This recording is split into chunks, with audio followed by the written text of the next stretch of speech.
Molt bé, doncs moltes gràcies. També moltes gràcies als que tan amablement seguiu també aquest seminari a la tarda. És molt meritori, especialment, per tant ho agraeixo. I també, naturalment, els ponents que aquest any també ens acompanyen a la tarda i un cop jo acabi, doncs, pujaran aquí i tindrem ocasió de rebre preguntes, qüestions que segurament han suscitat les seves presentacions i tal vegada també la meva, que ara tot just començaré. De fet, l'objecte formal d'aquesta reflexió és un tema que m'ha ocupat, jo diria, una gran part ja de la meva vida.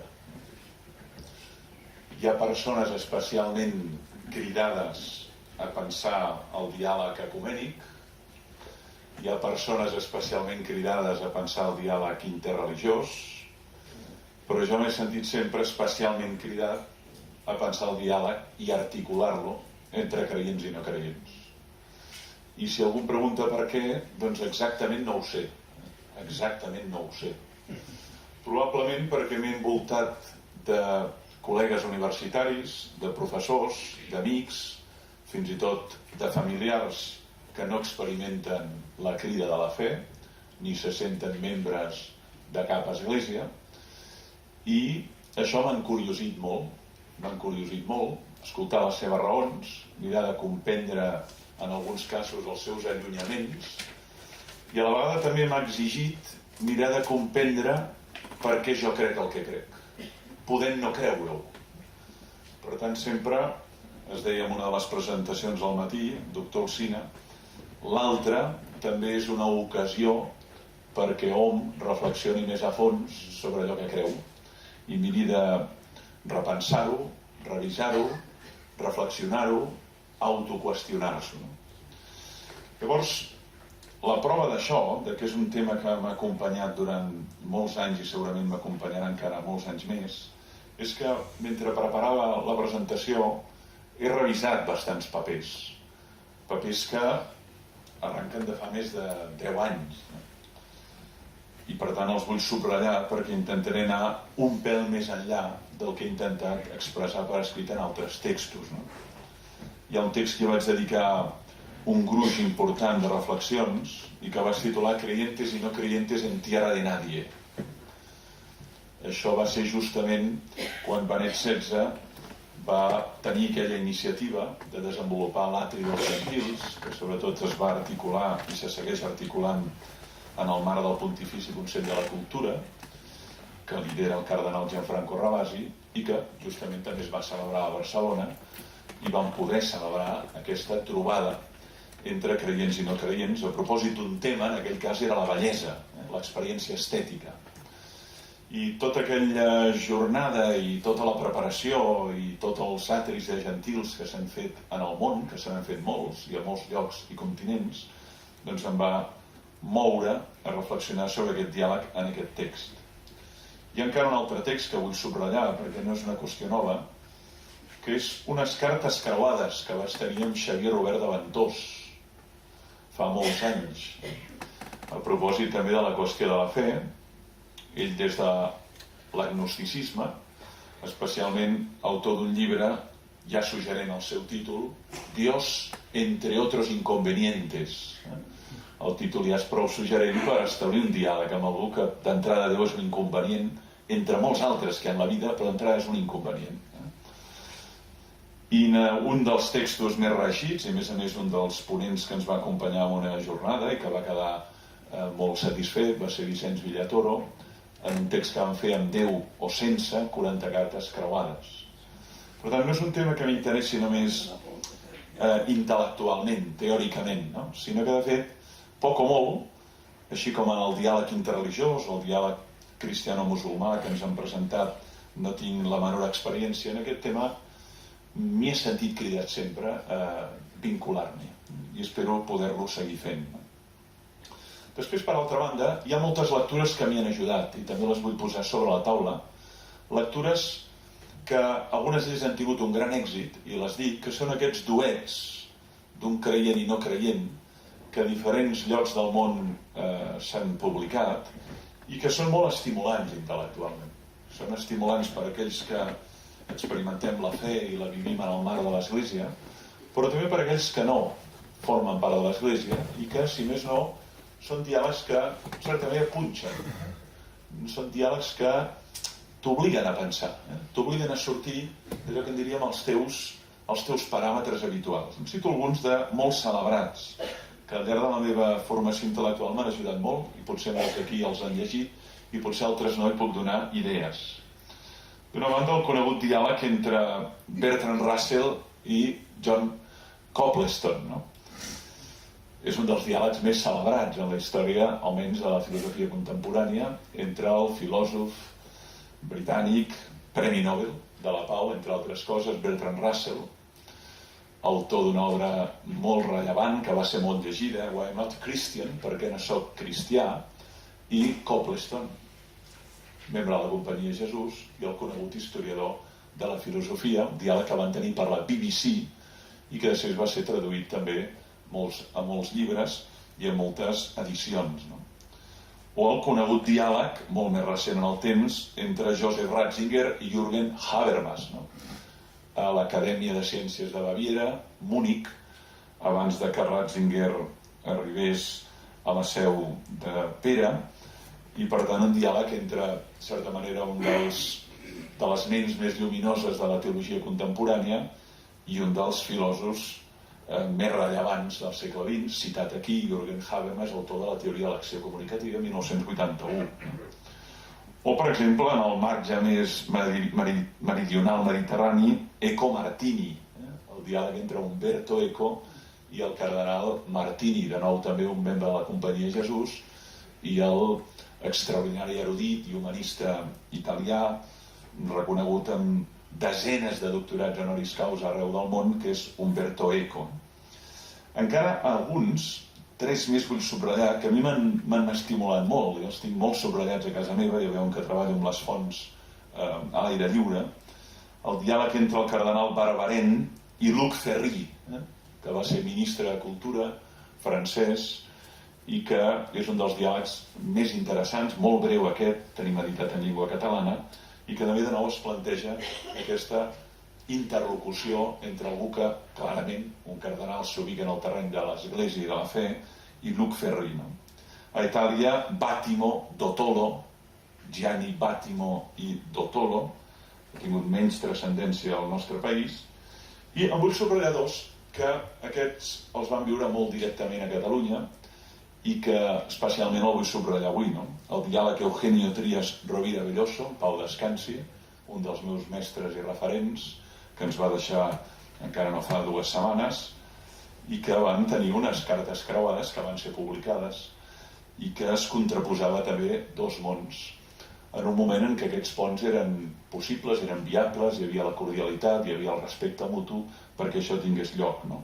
O Jou Jorge Wagensberg, també entre altres vam tenir David Jou en una de les jornades de teologia, físic, poeta com saben, humanista, i també el que va ser director del Museu de la Ciència Cosmo Caixa, en Pau descansi, Jorge Wagensberg, que s'ubicava en un altre plan molt distint. Ho dic perquè, de fet, és un tema que, ja sigui exercitat, ja sigui per lectures, és un tema que particularment m'interessa, no és un tema menor. El primer que vull analitzar, i entro ja en matèria respecte al diàleg, és l'aclariment de 4 punts, no? I aquí seré molt aristotèlic. Primer, la finalitat del diàleg, el que aristotèlicament en diríem la teleologia del diàleg, no? I per què hauríem de dialogar? És una pregunta sensata, no? Tenint en compte que venim en mons espirituals tan distints, per què ens hem de seure en una taula i dialogar? Potser no cal fer-ho. Potser és innecessari. Què aporta? Quina finalitat té aquest diàleg? Això em sembla molt important, sobretot per evitar falses expectatives, no? A vegades el diàleg es planteja amb una voluntat implícita d'arribar a una espècie d'Ítaca compartida. Anem a dialogar de tal manera que els interlocutors vagin polint les arestes fins que al final acabin essent clons intel·lectuals un de l'altre, no? I aquesta expectativa rarament es compleix i llavors el resultant és molt frustrant, no? vam dialogar pensant que al final diríem que som el mateix, però hem arribat a la conclusió que no, que som distints. Això ens va passar en algun moment en les cartes creuades amb Vicenç Villatoro. Diu, realment, tu i jo pensem molt diferent en aquests temes. Diu, sí, som amics, de fet ens vam fer molt amics, seguim sent amics, ens veiem 2 cops l'any a Barcelona, parlem de moltes coses, rarament de la fe, però el que és veritat és que no, si l'expectativa era llimar aspereses i conformar ments i cors, doncs no es produeix. No? És important precisar la finalitat. Per a què hem de dialogar? Intentaré respondre. Hi ha una segona qüestió, també seguint Aristòtil, que és la forma. Com ho hem de fer? És el que en diríem la causa formal. No? El per a què és important, però a vegades les formes maten el diàleg. Les formes són importants. Importantíssimes. No només en el diàleg interreligiós, també en el diàleg entre creients. De vegades hi ha un diàleg en què veus que l'altre adopta una forma de superioritat, no? Com si anés d'alguna manera a perdonar la vida a l'altre. No? I a vegades això es produeix mútuament, el que en diria una relació de paternalisme en el diàleg. No reconeix l'altre com un interlocutor vàlid, que és el subtítol de la meva presentació, sinó com algú que, pobre, no ho veu, ja el aniré convencent. I això a vegades es produeix bidireccionalment. Quan en Vicenç Villatoro i jo anàvem a molts llocs a presentar el llibre, diu que en el Villatoro se li costaven dones de molt bona fe i li deien, ja t'aniràs adonant que estàs equivocat, ja ho aniràs veient amb el temps, no? Com una espècie de condescendència, de pietisme, de que a poc te n'adonaràs, però també al revés, ja te n'adonaràs tu que penses que això de ser catòlic no té consistència intel·lectual. El que passa que ets hereu d'una tradició, tothom té manies, tothom té excentricitats, però ja t'aniràs adonant de que a la veritat clara i rodona no hi cap Déu. Per tant per un costat o per l'altre, les formes compten. I per això el segon element bàsic en el diàleg entre creients i no creients, a més de precisar el fi o les finalitats en plural, és el com ho fem. Com, de quina manera. Compte el llenguatge verbal, compte el llenguatge no verbal, compte els pretextos, compte els llocs, compte les maneres. És distint que un es trobi doncs, en un entorn empresarial que en un entorn natural, dialogant amb una espècie de locus amoenus sobre Déu, el sentit i el més enllà. No? Sembla que hi ha entorns que propicien més la qüestió del sentit i entorns que són molt funcionals, fins i tot molt veloços, on tot aquest tipus de qüestions queden d'entrada avortades o difícilment es poden articular. Després hi ha la qüestió de la matèria. De què hem de parlar? Vostè és creient, jo no soc creient, però de què hem de parlar? Quin és l'objecte formal del diàleg? Perquè els creients i no creients podem parlar de moltes coses, i en moltes coses hi haurà camp d'intersecció. La lluita per la justícia, la lluita pel medi ambient, la lluita per una democràcia de qualitat i no democràcia emocional, espasmòdica o primària. Hi haurà molts elements que dius, aquesta matèria ens interessa a tots dos. Per tant, és important precisar els temes. Això no vol dir que s'hagi d'amagar d'aquells temes o no s'hagi de parlar d'aquells temes on hi ha clarament dissens. Però és important saber fer un índex de temes, un itinerari de temes, en alguns en què serà molt més senzill arribar a acords i fins i tot a clares coincidències, i en d'altres que constatarem la llunyania. Però és important el tema, la matèria. I finalment, l'interlocutor. Qui? La causa eficient. Qui són els interlocutors? I això no és gens fàcil tampoc precisar-ho, perquè, esclar, hi ha moltes formes de creure. Hi ha moltes formes de no creure. A vegades des del sector creient veiem els no creients com un tot homogeni, una superfície gris idèntica a si mateixa. I en canvi quan un s'hi capbussa ha de començar a dibuixar subconjunts. I els subconjunts a vegades tornen a precisar encara més partícules o més fragmentació. De tal manera que és difícil trobar a dir, no, aquest és el que parla en nom dels no creients. Ah, sí? observin una dada important. En l'última trobada d'Assisi, precisament aquesta trobada, que ja s'ha commemorat més dels 25 anys i que hi ha estat molt implicada la comunitat de Sant Egidi des dels seus inicis, es va convidar Zygmunt Bauman, Pau Descansi també, sociòleg polonès, el teòric de la modernitat líquida, com una espècie de representant, diguem-ho així, de l'humanisme laic, l'humanisme agnòstic, l'humanisme no creient. Però, esclar, molts no creients no s'hi sentien identificats. Per què? Perquè qui és l'interlocutor que representa aquest conjunt tan heterogeni? És molt diferent amb els interlocutors que m'he trobat, doncs un no creient com Vicenç Villatoro, explícitament confessat, que doncs Xavier Robert de Ventós, molt distint, o, per exemple, Jorge Wagensberg. No? Per tant, el tema del qui és important, i també val la mateixa reflexió respecte als creients, no? Perquè també aquí hi haurà graus, formes, maneres de viure la fe molt distinta. I això és important, precisar el qui. Qui, la causa eficient, la matèria, la forma i la finalitat. Això són 4 àrees que m'agradarà anar deixatant al llarg de la presentació. Començo primer amb una qüestió que he anat meditant, sobretot preparant-la, que és posar en qüestió la dicotomia entre creients i no creients. Cada cop estic més convençut que és una dicotomia, és un esquema binari que, diguem-ne que escolarment ens pot servir, però és massa artificiosa i massa simple. És com intentar distingir entre els que esperen i els que no esperen, o els que estimen i els que no estimen. Miri, escolti, el creure, l'esperar i l'estimar són constitutius de la persona humana. Això ho va dir un autor que a mi m'agrada especialment llegir, com Pedro Lainentralgo, una obra que té com a títol precisament Creer, Amar i Esperar. No? Mira, el creure, el pensar i l'estimar són constitutius, són verbs que conjuguen tots els éssers humans. El que ens diferencia és què creiem i com ho creiem. A qui estimem i com estimem. I què esperem i com ho esperem. Posaré alguns exemples. Jo al llarg dels anys he anat veient que aquells que anomenem no creients tenen també moltes creences i que estan disposats a lluitar molt intensament per aquestes creences. No? Per altra banda, tenen moltes esperances. Filosòficament diríem que són esperances immanents o intramundanes, no? Però tenen moltes esperances. Jo espero veure el meu net. Jo espero veure aquest barri net. Jo espero veure que reconeguin aquests drets dels animals. Jo espero veure que finalment puguem viure 120 anys. Hi ha molta esperança també en aquells que anomenem no creients. El que passa que són esperances tancades, diguem-ne, dins de l'horitzó espai-temps, però són esperances.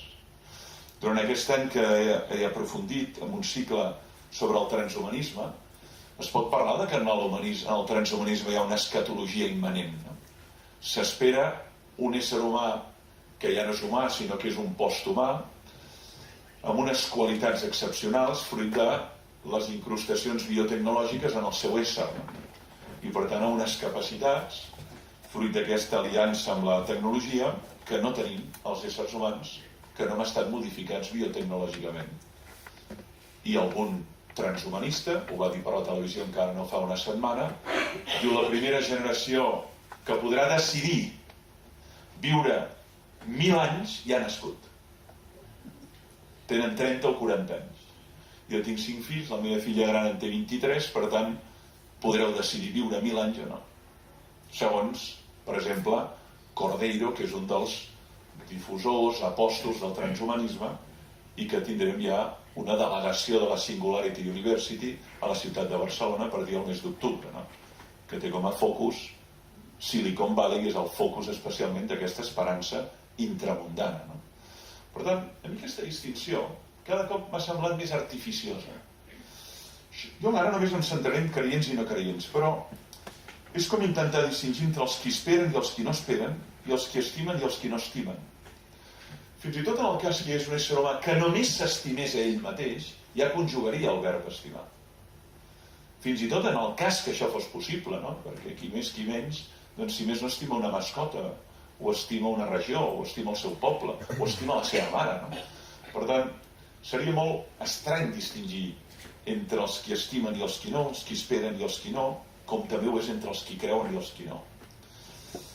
Això ens obliga a precisar de què parlem quan parlem de creure. En certa manera, aquesta distinció el doctor Andreu Alsina ja l'ha fet, sobretot entre creença i fe, però intentaré subratllar-la un pèl més. I aquí m'és molt útil el llibre Idees i Creences d'Ortega y Gasset. M'és molt útil per fer aquesta distinció. Ho vaig descobrir fa molts anys i segueixo en la seva tesitura.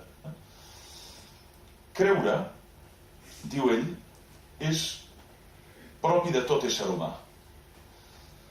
I té a veure amb adherir-se a una tesi que no és evident. Allà on hi ha evidència no cal creure. Però mentre no hi ha evidència un ha de creure. Crec doncs, que arribaré a Barcelona. O crec que em curaré. No? O crec que el curs anirà bé. Diguem-ne que són actes de fe que parteixen d'una mínima exploració de la realitat. Crec que si ens casem podem desenvolupar un projecte de vida reeixit. Moltes persones que es van casar amb aquesta creença no l'han realitzat, aquest projecte reeixit. I tenien aquesta creença. Per tant, el creure té a veure amb adherir-se a una afirmació que no és per se evident. El que no tindria sentit és dir crec que 2 i 2 són 4, no? O que la hipotenusa al quadrat és igual al catet al quadrat més el catet al quadrat. No, escolta, això ho sabem. Això ho sabem. Això no cal creure-ho. Per tant, la creença té a veure amb allò que d'entrada no és una evidència, no és obvi per a tothom. No? I la vida humana està feta de creences, és a dir, el que no creu en afirmacions, diguem-ne, transcendents, també fa molts actes de fe per viure cada dia. Molts actes de fe amb la tecnologia, amb els professionals de la medicina, o senzillament quan va acompanyar els seus fills a l'escola i diu aquí us el deixo. De 3 fins a 16 anys. Creu que l'ajudaran a desenvolupar totes les seves capacitats. Té confiança en aquella institució. I si comença a observar símptomes de que això no és així, retirarà aquesta confiança. Però no en té l'evidència, tampoc. Per tant, no és un acte exclusiu d'aquells que en diem els creients. És un acte que forma part de la condició humana. I per això Ortega ho diu molt bé, diu, en les creencias estamos, les idees les tenemos. No? És com aquell marc, aquella xarxa que et sosté. La majoria de vegades són implícites aquestes creences. No les explicitem. De fet, una de les feines de la filosofia és posar en qüestió les creences implícites. Creiem, per exemple, o hem cregut durant segles, que la Terra era plana i que estava quieta. I és que, de fet, el sentit comú també ens porta a arribar a aquesta tesitura. És molt difícil pensar que estem cap per avall, a una gran velocitat, i donant voltes a un astre que és el Sol. No? D'entrada, jo no experimento aquest moviment ni aquesta velocitat, veig que això està quiet i el que veig és que el Sol estava aquí al començament i ara està aquí. Per tant, tot m'indueix a pensar que jo estic quiet. I és el Sol el que es mou al voltant meu. No? I això que és una creença que està implícita, doncs va ser objecte, diguem-ne, d'acceptació des de la física aristotèlico-ptolemaica, i Aristòtil és al segle IV abans de Crist, fins a Galileo, Copèrnic i Kepler, la revolució copernicana, segle XVI. Per tant, les creences és allò que està implícit i que ens sostenen. El que passa que llavors hi ha algun esdeveniment que esparraca aquesta xarxa que ens sosté i experimentem la caiguda al buit. Això és el que en diem un canvi de paradigma, no? Aquelles creences que ens sostenien, doncs senzillament es fa una esquerda o es fa una... s'esquinça aquella xarxa i llavors un cau al buit i serà sostingut per una altra creença. Però en qualsevol cas són implícites i no són exclusives d'aquells que diem creients. Hi ha moltes creences implícites també en el que es diu agnòstic o indiferent o ateu o senzillament escèptic. En canvi, fides, fe, jo la poso en un altre capítol. I aquí, sobretot, el referent és Karl Rahner i a casa nostra és Rovira Belloso, l'univers de la fe. En Pau descansi. És a dir, la fe per mi ha de veure amb la resposta a una crida. Per tant, aquí es pressuposa, amb el llenguatge que abans esmentava el doctor Andreu Alsina, aquí es pressuposa un altre que crida, un altre que et convoca, no? I que et convoca a transformar-te, que t'interpel·la a una forma de vida nova. Per tant, la creença, per mi sí que és un element que, encara que són distintes, compartim tots els éssers humans, la fe és un do. La fe és un do. I per tant és una crida, i és la resposta a una crida, i que cada persona experimenta en el seu, diguem-ne, sagrari de la consciència, aquesta expressió tan bonica que està a Gaudium et Spes, no? El seu fur més intern experimenta l'home de fe aquesta crida que el mou a encarnar aquesta crida en un determinat lloc i en un determinat espai del seu món. Per mi, per tant, no és el mateix. Ho dic perquè molt sovint ho posem també en el mateix calaix, no? Crec que les creences estan allà, la fe és un do i un ha d'explorar també la naturalesa d'aquesta fe i naturalment també nodrir-la, avivar-la, aprofundir-la, explorar-la, i això en diem teologia, no? L'anàlisi, la reflexió, la meditació crítica, racional d'aquesta experiència de fe, que és la fides o és la confiança en Déu. Encara vull subratllar un altre element, diguem-ne, de caràcter també molt bàsic i que fins a dia d'avui no havia vist tan clar, no? Que és la següent. És com considerem l'altre en aquest diàleg. En el subtítol he posat l'altre com a interlocutor vàlid. És una expressió que va utilitzar de la Cortina, em sembla interessant. Però sobretot el que vull mostrar és molt clarament com no hem de considerar l'altre en aquest diàleg. No hem de considerar l'altre un dipòsit buit en el que anem emetent idees, missatges, i que l'altre es va omplint d'aquestes idees o missatges. Això és una mala comprensió de l'altre, com un recipient buit. Tampoc hem d'interpretar com algú a conquerir. Vol dir, he de llimar molt el ganivet, les eines, per veure com dialècticament el vaig persuadint de la meva tesi. Això que l'apologètica tradicional era especialment experta en fer, no? Anem a buscar un argumentari sòlid i anem a buscar també, abans de que es produeixi, resposta a les objeccions, no? De tal manera que es convertia aquell suposat diàleg en una espècie de lluita dialèctica, d'argument contra argument, ja siguin històrics, ja siguin arguments teològics, ja siguin arguments de caràcter ètic, però jo crec que l'altre no és algú a conquerir. A mi aquesta idea l'he vist i l'he llegida a Evangelii Gaudium. Evangelii Gaudium i altres textos del papa francès que ens donen molta llum respecte al diàleg amb l'altre, ja sigui l'altra tradició religiosa, ja sigui l'altra confessió dins del cristianisme, ja sigui l'altre no creient. I adverteix del perill d'entendre l'altre com algú a conquerir, com algú a colonitzar, o bé com un dipòsit. L'altre tampoc és un objecte, no és un objecte quiet, petri, sinó que és un subjecte que té pensament, que té idees, que té una història, que té un marc referencial, i el que s'imposa davant d'això és sobretot aquesta capacitat d'escoltar-lo i d'aprendre mútuament. D'aprendre mútuament. Quines són les raons que l'han portat a no creure? I quines són les raons que a mi m'han portat a creure? I què diu ell quan diu que no creu en Déu? I què dic jo quan dic que crec en Déu? Al final són 3 mots.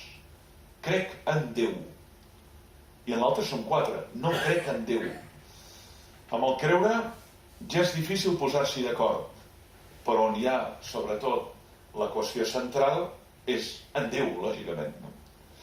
Llavors un observa molt sovint que el que ocorre és que el que hi ha en la ment d'una persona quan diu Déu és molt diferent del que hi ha en la ment de l'altre quan diu Déu. I això fa que molt sovint estiguin dient el mateix, però emprant paraules molt distintes, o que utilitzin la mateixa paraula però estiguin dient exactament idees molt oposades. Això salvant les distàncies, però ho vull subratllar perquè és un tema que anirà molt més en l'actualitat els propers mesos, passa especialment amb l'expressió morir dignament. Jo fa una setmana, justament avui, era a Boston. No havia estat mai, vaig ser convidat allà, a un seminari.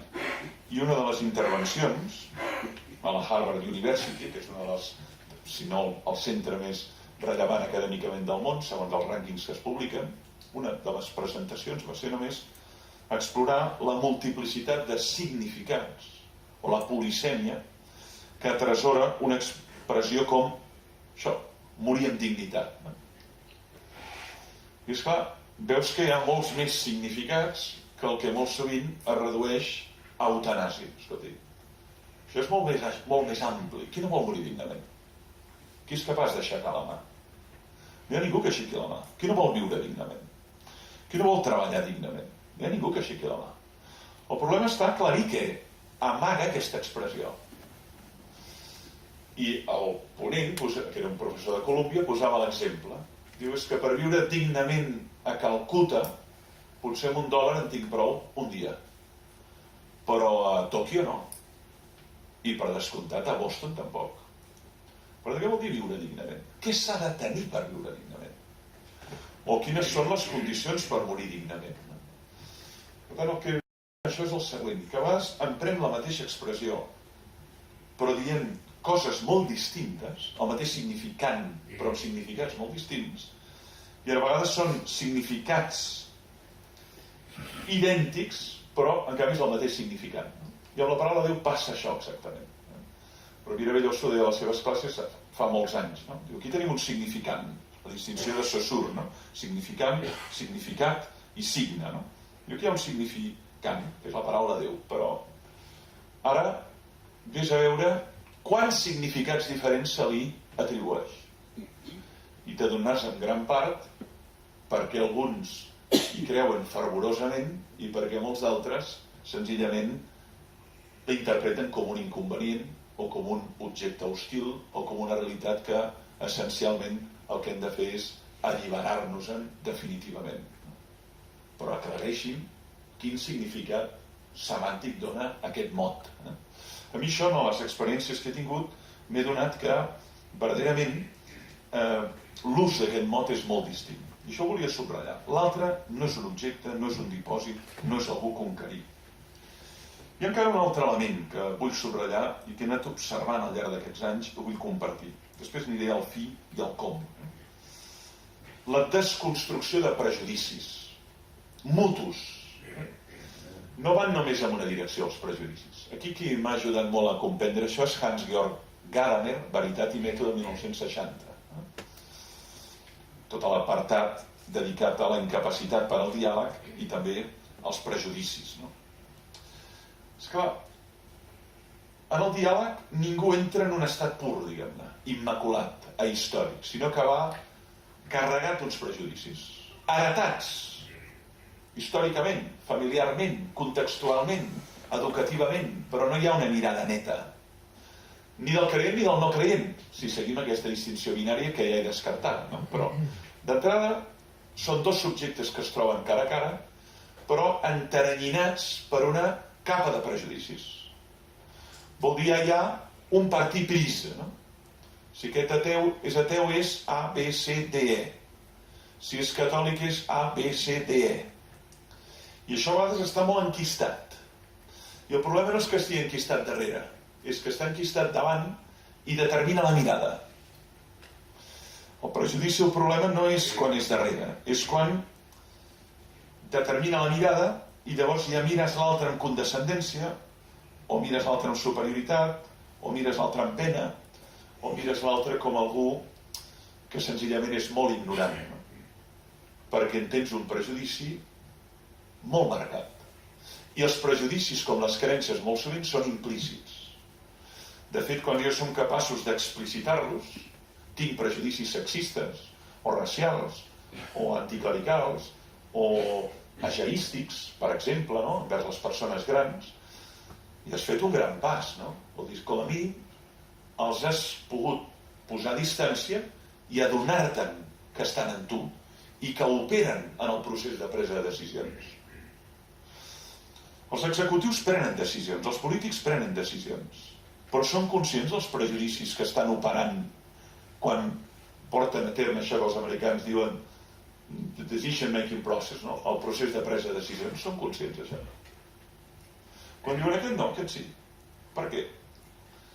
Només ha actuat el currículum o hi ha hagut el tema si és home, si és dona, si és d'aquí, si és d'allà, si és la meva llengua materna, si no, la indumentària, com s'ha presentat, l'olor. De fet, el que recomanen els Estats Units és la mínima informació en el currículum vitae. No posi foto, no posi l'any que va néixer, no posi foto pel color de pell, per petit detall, blanc o negre, no? No posi l'edat perquè pot ser discriminat ageísticament. És massa jove per ser rector d'una universitat. Encara no té 40 anys. Sí, escolti, però està qualificat. Té 3 màsters. Ha viatjat mig món. Per què hem d'esperar que en tingui 55? Si ja ho pot ser i ho pot fer bé. No? És massa gran per dedicar-se a programar pàgines web. Ah, sí, per què? Ho sap fer o no ho sap fer? Llavors, què recomanen? Precisament per no activar el prejudici, limiti al màxim la informació. Ah, però el que contracta vol la màxima informació de qui contracta. Per saber si encaixarà, per saber si s'adaptarà a l'equip, per saber si serà solvent. Però això també activa tota mena de prejudicis que al final són formes d'exclusió, no? Micrològiques d'exclusió que són implícites i operen implícitament. No? Llavors, aquest tema m'ha interessat molt perquè he observat que molt sovint, quan entrem en aquest diàleg, hi ha uns prejudicis que ens enceguen. Per exemple, podríem explicitar els prejudicis que tenim envers senzillament la paraula ateisme, especialment en persones grans. No? A vegades fins i tot té connotacions negatives moralment. No? És una mala persona. Ah, sí? Escolti, pot ser un gran compromès amb els drets de les persones més vulnerables, amb la justícia social. Per què diu que és mala persona? O és creient, llavors no pensa. Llavors no pensa. Perquè si pensés, no podria creure. No podria abraçar-se a aquesta colla d'irracionalitats. Per tant, observes que automàticament, que són implícits, hi ha una sèrie de prejudicis latents que dificulten enormement el rostre a rostre. I és d'això del que estem parlant. Això obliga a una desconstrucció mútua, deia, dels prejudicis. Siguem capaços de fer net. Això que Descartes en deia la taula rasa, no? I mirar de netejar la taula per mirar l'altre amb una mirada neta, com un ésser humà que està situat en la història i que, més enllà de les seves creences, és un ésser humà com jo. Hi ha encara un altre element en aquest diàleg que he anat veient, que és la qüestió del pudor i de la privadesa. Especialment a Occident, no en canvi als Estats Units d'Amèrica, pel que he anat veient, no? Però a Occident i a Europa sí. Diu, és que, miri, explicitar el que crec em posa en una situació incòmoda, perquè això pertany al terreny de la privadesa. I per tant puc parlar de la professió que tinc, puc parlar dels fills que tinc, puc parlar fins i tot dels viatges que he fet, però del que crec en el fons del meu cor, això és privat. I llavors que aquest diàleg ha de xocar contra una altra dificultat, la privatització de l'experiència religiosa. En altres llocs no és així, perquè en la mateixa indumentària queda explícita la seva ubicació espiritual. No? I per tant, vol dir que no es viu com un element privat. Però a la mesura que és privat, ja costa d'entrada identificar els interlocutors. Això ens ha passat a la universitat, que descobreixes un creient després de 25 anys de treballar-hi. I escolta, però tu ets creient. Trobes accidentalment algú en una església que accidentalment hi has anat i que és un professor, col·lega de la teva universitat. Això t'ho van dir milers de vegades. Diu, sí, però no ho dic a la universitat. No, d'acord, ningú està obligat a dir-ho, però hi ha una invisibilitat dels interlocutors. I això és explícitament perquè en gran part es considera com objecte de la privadesa. No? Llavors, clar, el diàleg és difícil perquè obliga a superar el pudor, a transcendir el pudor o fins i tot la vergonya. I això a vegades ens pot passar també als professors. No? Els professors a vegades som interpel·lats. Aquí potser algun exalumne meu o algun que ha estat alumne, els professors som interpel·lats. No? I en algun moment l'alumne, que a més no té pèls a la llengua, diu, escolta, però vostè creu en Déu? Perquè porta tot l'any parlant de filòsofs. Vostè què creu? I és el moment que l'alumne deixa el bolígraf, es posa tranquil i diu, ara comença la classe de veritat. Perquè tot el que vostè ha dit està a Google, tot. El que pensava Descartes, Leibniz, Kant, Schopenhauer, Nietzsche, Marx, Proudhon, Bakunin, Comte, tot està allà. Però jo li faig una pregunta en directe. Vostè creu en Déu? Tothom calla i tothom està expectant. I llavors és on hi ha aquesta circumstància en què un és interpel·lat i pot esgrimir l'argument, això forma part del camp de la privadesa. Que jo crec que és una sortida per la tangent. Perquè expressar el que creus et fa vulnerable. I segur, a més de vulnerable, que desil·lusionaràs la meitat de la classe. No haguéssim dit mai que vostè era catòlic. Per l'amor de Déu. Creu en Déu? No haguéssim dit mai. Per tant, això que porta molt sovint a mantenir una espècie de neutralitat fàctica i a situar en el terreny de la privadesa això que en diríem l'ordre de les creences. Encara un element més, que és la complexitat en el diàleg. També s'ha subratllat, ho ha subratllat el doctor Flaquer, la complexitat. Especialment els que coneixeu de l'islam, ho sabeu molt millor que els que no ho coneixem. Aquí hi ha moltes famílies, moltes tendències, compte a fer una etiqueta global. Doncs això passa també amb el diàleg entre creients i no creients, si seguim amb la distinció binària.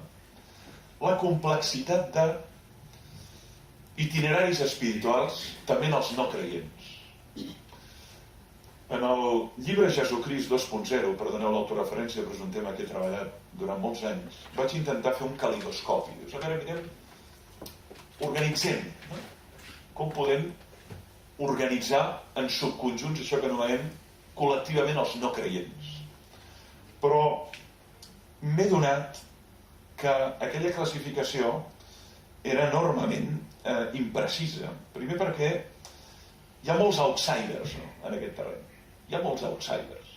I després, que fins i tot organitzant-ho per subconjunts, a dins hi ha tanta varietat i diversitat, que al final el que ocorre és quan un fa tipologies de joves, no?, o tipologies de famílies. Aquí vam tenir Javier Elzo fa uns anys, i és especialista això, en valors i joves, i en tipologies de famílies, no? Però diu, de totes maneres, les nostres representacions mai representen amb exactitud la complexitat de la realitat, que és un principi que està Evangelii Gaudium, del papa francès, d'aquells 4 principis que exposa, no? Que les nostres representacions, els nostres conceptes no acaben d'expressar correctament la realitat d'un poble, d'una nació, d'un país, ja no dic de l'ésser humà. Doncs, amb el tema dels no creients, anomenats així, a mi em sembla que tenir peus de plom és imprescindible. No?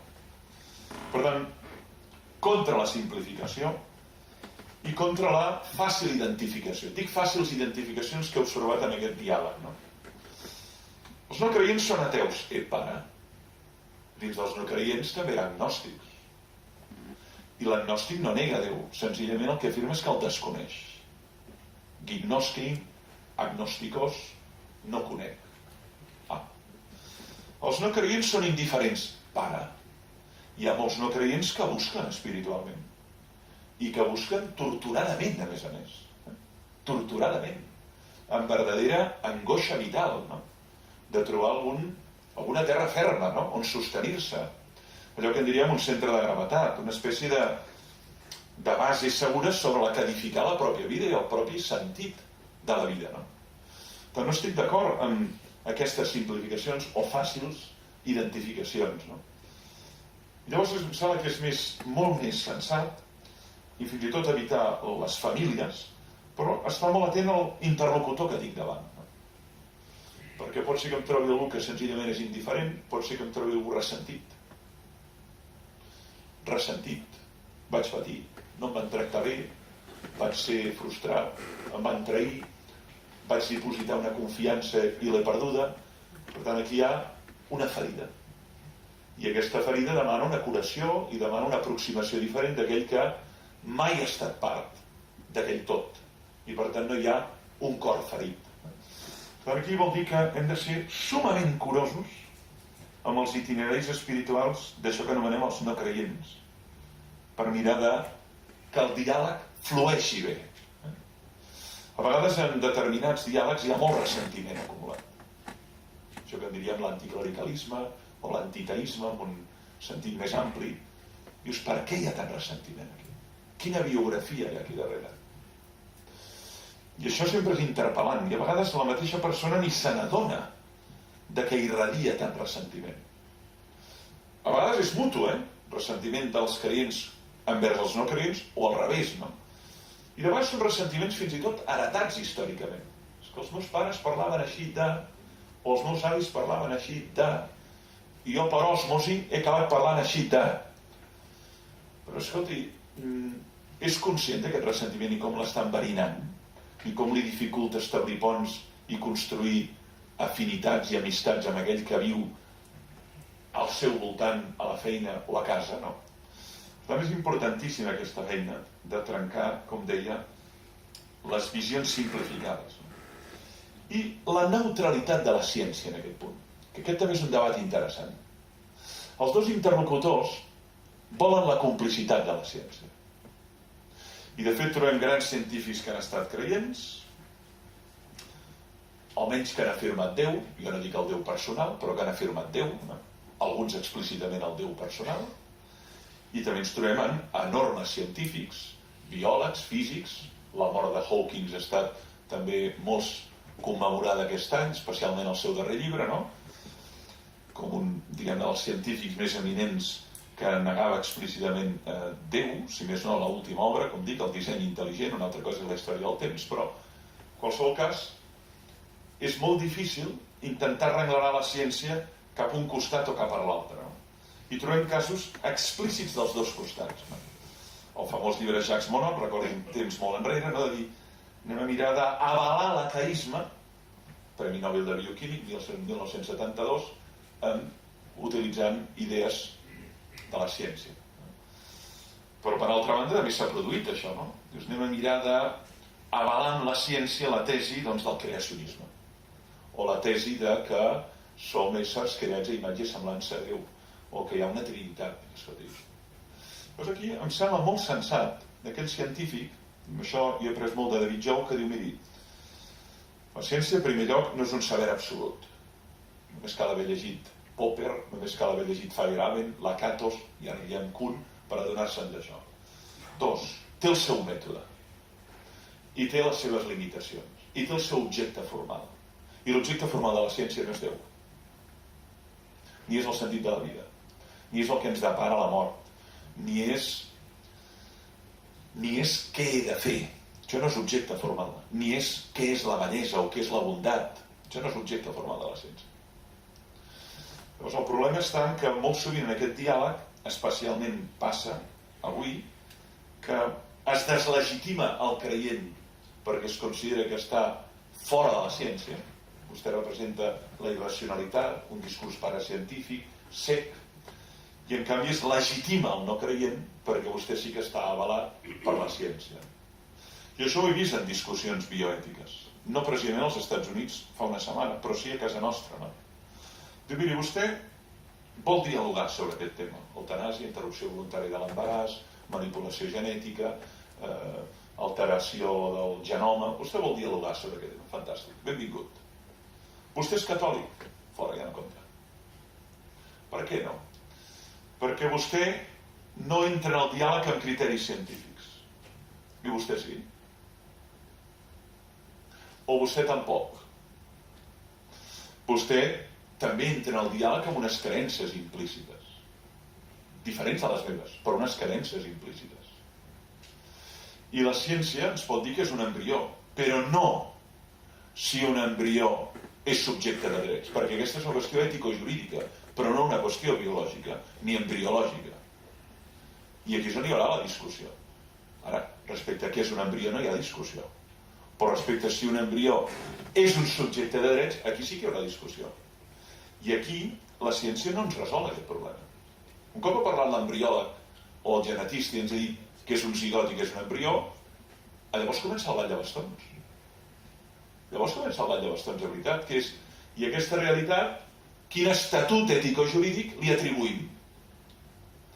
I el que no accepto és que d'entrada vostè quedi fora d'aquest diàleg perquè explícitament professa unes creences. Vostè no les professa explícitament, però també les té.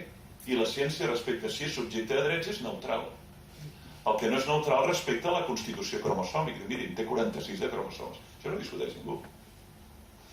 Per tant, el tema de la ciència és interessant, perquè molt sovint desvirtua i fa molt difícil el diàleg. I especialment en àmbits televisius i en àmbits mediàtics, aquell que pot anar amb la complicitat de la ciència automàticament deslegitima l'altre, perquè científicament està provat això. Respecte al fi vaig concloent, i respecte al com, i amb això conclouré. Quin és el fi del diàleg? Quina és la fi? Jo crec que les expectatives han de ser molt modestes, francament ho dic. Hem de dialogar, primera finalitat, per conèixer-nos mútuament. Perquè vivim junts, treballem junts, ens trobem junts al metro, a l'autobús, a les places, a les taules familiars. No estem parlant de línies paral·leles, sinó línies que interseccionen constantment. Hospitals, empreses, món social, món laboral, ONGs, on hi ha una profunda implicació mútua per la justícia social o pel bé col·lectiu o pel medi ambient. Per tant, primer, per conèixer-nos. Per conèixer-nos i per entendre els punts de vista d'un i altre. Això és una finalitat mínima, diríem, però és una finalitat. Hi ha una segona finalitat, que és eixamplar la ment, de tots dos. El open your mind, doncs eixampla la ment.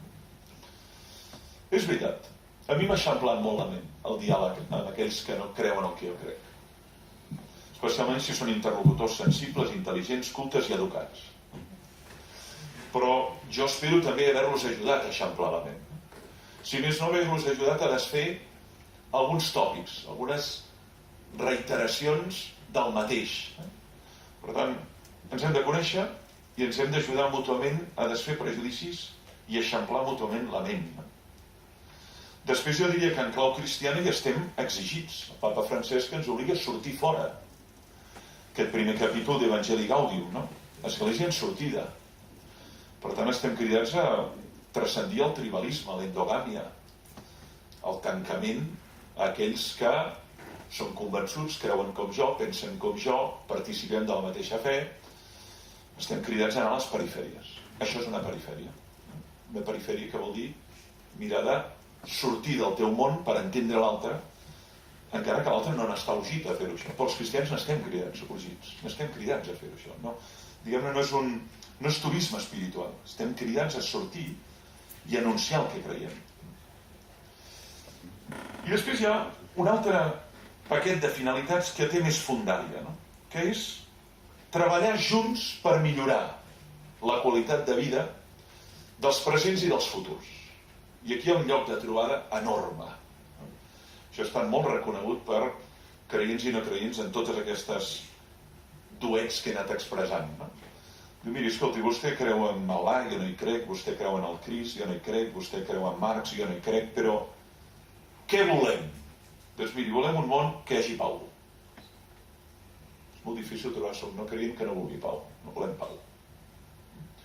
I per tant aquí hi ha un camp on hi ha una intenció compartida, on hi ha una preocupació compartida. Volem pacificar els entorns. I això té multitud d'aplicacions. L'àmbit micro, pacificar una família, com l'àmbit macro, pacificar el món. Per tant, en tots els sentits, pacificació interior, pacificació exterior. Ara no ho desenvolupo, però aquí hi ha un lloc clarament de trobada, un telos comú. Justícia. Justícia social. Equitat. Reconeixement de drets. És un telos comú. Això és el que va especialment prosperar als anys 60 i 70, el famós diàleg cristiano-marxista, que avui és un dels diàlegs que està, diguem-ne, en certa manera, al museu arqueològic, no? Però que havia tingut un verdader impuls i el lloc de trobada era justícia social. No? A casa nostra, figures com Alfonso Comín, figures que van ser especialment notables a l'hora d'articular aquest fi. I després en tenim un urgent, que és el de Laudato Si, l'entorn, el medi ambient. És molt difícil que digui, no, volem un món on s'hi pugui viure i on hi hagi vida digna per les generacions futures, que això no està garantit. El gran text del papa Francesc, que és un text en què ens diu hi ha possibilitats, no és un text apocalíptic, està fecundat per l'esperança, però d'altra banda posa un accent, no? Aquí vam tenir, entre altres, Lluc Torcal, recordin, si no fa un any, fa un parell d'anys, exacte, i Mallac, a propòsit d'aquest tema, i vam comentar a fons Laudato Si, no? Per tant, en certa manera, jo crec que pau, justícia, medi ambient, vida digna de les generacions futures són finalitats legítimes. Després podríem anar a un altre ordre de coses que forma part ja de les qüestions de fons de la vida, no? Les narratives de sentit, l'absurd, la mort, el dolor, la malaltia. I aquí potser ja no hi hauria tants punts de trobada. He intentat subratllar aquells on hi ha fins clarament compartits. No? Per tant, concloc, jo crec que hem d'articular almenys simultàniament aquests tres diàlegs que estan a Evangelii Gaudium. No? El diàleg intracristianisme amb les confessions germanes, que jo crec que aquí s'ha progressat, vaja, des de Luter, extraordinàriament. Hi ha d'haver el diàleg amb les altres religions i confessions i espiritualitats, teistes, triteistes, animistes, etc. I hi ha d'haver el diàleg amb aquest paquet immens que anomenem els no creients, que a Occident és especialment rellevant. No? I no s'hi val la mandra, ni s'hi val la por, ni s'hi val el complex d'inferioritat, ni s'hi val el pudor, ni l'argument de la privadesa. Estem cridats a sortir de nosaltres mateixos i a articular aquest diàleg tant per aprendre com per comunicar els fonaments de la nostra fe. Moltes gràcies per l'atenció.